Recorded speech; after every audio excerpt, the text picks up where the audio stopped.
Meantime, Congressman Robert Brady out of Pennsylvania is on the phone with us right now. So, Congressman, were you part of that conference call today that involved the discussion about security and where to go from here?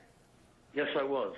Yes, okay. I was on the conference. What was encouraging about that call to you, and how there may be potentially changes to ensure that all elected officials feel safer?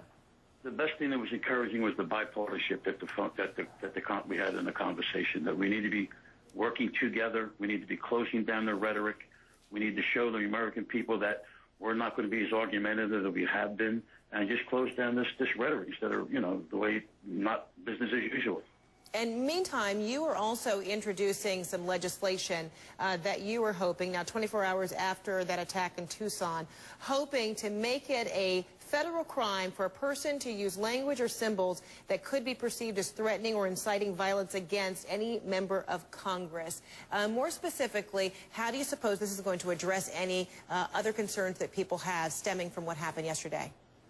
We're going to expand Title 18, United States Code, Section 871, that deals with threats against the president.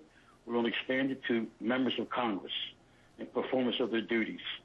That's what we're going to do. I mean, we are as out there as much as anybody else, and we intend to criminalize behavior that engaged in putting crosshairs or bullseyes on members of Congress and on their district. And you're speaking specifically to a website on a political action committee, that of the former Alaska Governor Sarah Palin, when once upon a time there was that target or bullseye, and there were pictures of members of Congress, and in fact, Congresswoman Gifford's image was actually on that.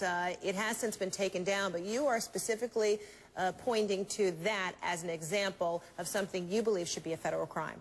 Yes, we're going to make that a federal crime. Exactly. And what is your view as to how successful this piece of legislation or this proposal just might be? It's going to be successful as I get to it. It's going to be as successful as I can get 219 votes to be for it. And all we're doing is trying to protect ourselves and trying to protect our staff members. I mean, remember, when we go somewhere, we have staff with us also. We're putting them in harm's way. And you can't protect us in the district. It's just too hard to protect all of us in the district. And I'm not going to hide or move, or not go to my events or go to public events just because of this incident.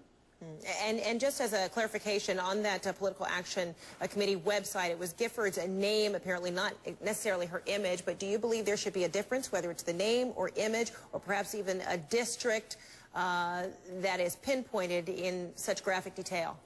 Everyone knows who represents that district. We all know on that particular instance that it was about Gabby Gifford.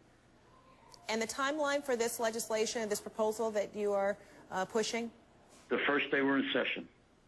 The first day we go back in session. Representative Robert Brady, thanks so much. And your response to the White House is having a moment of silence tomorrow, 11 a.m. Eastern, nationwide, as a result of what took place yesterday. What are your hopes that this moment of silence, as well as what took place yesterday, might give Americans pause on what? I hope that it does, and my thoughts and prayers are out to the families of those that are deceased, those that were injured, and my prayers are naturally with Gabby to hope make sure she gets a full recovery.